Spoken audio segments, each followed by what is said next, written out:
ఇంకా మైక్ మీడియాకు స్వాగతం. ఇవాల్టి ముఖ్యాంశాలు. అరవల్లి పర్వతాలపై కేంద్రం క్లారిటీ. రాష్ట్ర వ్యాప్తంగా శిక్షణ కేంద్రాల్లో అభ్యర్థుల సందడి. నేడు కొత్త సర్పంచ్లు, ఉప సర్పంచ్ల ప్రమాణ స్వీకారం. ఏఐ మార్ఫింగ్ దుర్వినియోగంపై ఢిల్లీ హైకోర్టులో పవన్ కళ్యాణ్, జూనియర్ ఎన్టీఆర్ పిటిషన్ల విచారణ.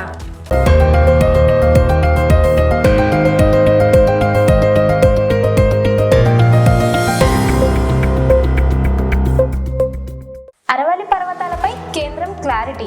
అరవల్లి పర్వతాల అంశంపై కేంద్ర ప్రభుత్వం స్పష్టత ఇచ్చింది.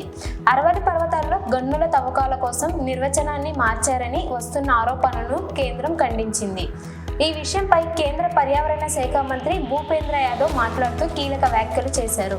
అరవల్లి విస్తరణలో 90% కంటే ఎక్కువ ప్రాంతం పూర్తిగా రక్షిత ప్రాంతంగానే కొనసాగుతుందని ఆయన స్పష్టం చేశారు. మైనింగ్ విషయంలో కొందరు కావాలని అసత్య ప్రచారం చేస్తున్నారని మంత్రి మండిపడ్డారు. మొత్తం 1.44 లక్షల చదరపు కిలోమీటర్ల విస్తరణలో కేవలం 0.19% ప్రాంతంలో మాత్రమే గన్నుల తవ్వకాలకు అనుమతి ఇచ్చినట్టు తెలిపారు. పర్యావరణ పరిరక్షణే కేంద్ర ప్రభుత్వ ప్రధాన లక్ష్యమని, అరవల్లి పర్వతాలను కాపాడేందుకు అన్ని చర్యలు తీసుకుంటున్నామని భూపేంద్ర యాదవ్ వెల్లడించారు.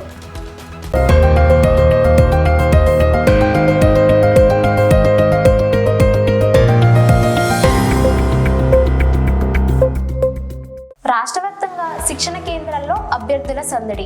ఆంధ్రప్రదేశ్లో పోలీస్ శాఖలో చేరనున్న అభ్యర్థులకు కీలక అప్డేట్.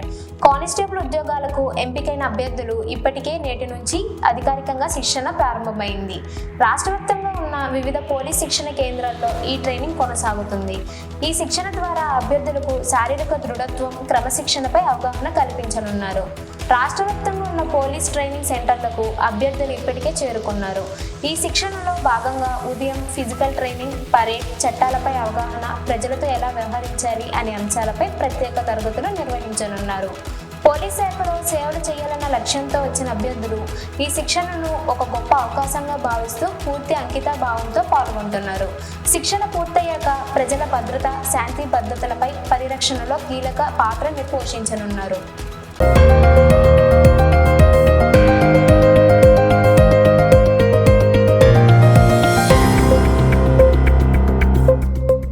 నేడు కొత్త సర్పంచ్లు, ఉప సర్పంచ్ల ప్రమాణ స్వీకారం. రాష్ట్ర వ్యాప్తంగా నేడు కొత్తగా ఎన్నికైన సర్పంచ్లు, ఉప సర్పంచ్ల ప్రమాణ స్వీకార కార్యక్రమాలు నిర్వహించనున్నారు. గ్రామ పంచాయతీల్లో ఉదయం నుంచే ఈ కార్యక్రమాలు ప్రారంభమయ్యాయి. ఎన్నికల ఫలితాల్లో విజయం సాధించిన ప్రజాప్రతినిధులు అధికారికంగా బాధ్యతలు స్వీకరించనున్నారు. ప్రమాణ స్వీకారాల అనంతరం గ్రామాల అభివృద్ధి, ప్రజా సమస్యల పరిష్కారంపై దృష్టి సారిస్తామని కొత్త సర్పంచ్లు తెలిపారు. గ్రామాల అభివృద్ధి కోసం ప్రభుత్వ పథకాలను సమర్థంగా అమలు చేస్తామని, ప్రజలకు అందుబాటులో ఉండి పారదర్శక పాలన అందిస్తామని వారు హామీ ఇచ్చారు.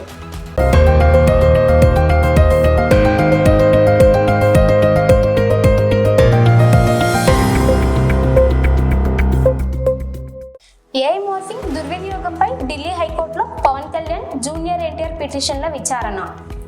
నేడు ఢిల్లీ హైకోర్టులో పవన్ కళ్యాణ్, జూనియర్ ఎన్టీఆర్ పిటిషన్లపై విచారణ. అనుమతి లేకుండా ఫోటోలు, పేర్లు, వీడియోల వాణిజ్య అవసరాలకు వాడుతున్నారనే ఆరోపణలు. ముఖ్యంగా ఏఐ మార్ఫింగ్ ద్వారా కంటెంట్ దుర్వినియోగం జరుగుతుందని పిటిషన్లు. పవన్ కళ్యాణ్ తన పేరు, చిత్రాలతో అనధికార పోస్టులు వైరల్ అవుతున్నాయని ఫిర్యాదు. జూనియర్ ఎన్టీఆర్ మార్ఫింగ్ కంటెంట్పై 3 రోజుల్లో చర్యలు కోరుతూ కోర్టును ఆశ్రయించారు.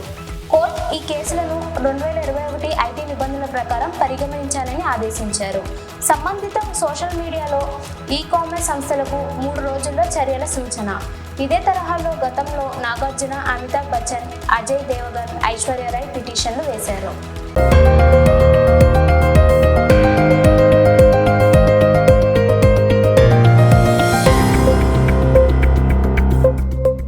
ఇప్పటి న్యూస్ అప్డేట్లు ఇవే. గత బులెటిన్ అడిగిన క్వశ్చన్కి ఆన్సర్ 67,235 కోట్లు. ఈ న్యూస్కి సంబంధించిన క్వశ్చన్ అండ్ పోల్ జాగ్రత్తగా వినండి. పోల్: అరవల్లి పర్వతాల విషయంలో కేంద్ర ప్రభుత్వం ఇచ్చిన స్పష్టీకరణపై మీరు ఏకీభవిస్తున్నారా? క్విజ్: ఏఐ మార్ఫింగ్ దుర్వినియోగంపై చర్యలు తీసుకోవాలని పవన్ కళ్యాణ్, జూనియర్ ఎన్టీఆర్ ఏ న్యాయస్థానాన్ని ఆశ్రయించారు? వార్తలతో అప్డేట్ అవ్వండి. రోజు పోల్స్ అండ్ క్విజ్లో పాల్గొనండి. వరుసగా 1 నెల పాటు పాల్గొంటే సర్ప్రైజ్ గిఫ్ట్స్, 3 నెలలు కొనసాగితే 25,000 grand reward. Please like, share, subscribe and do comments.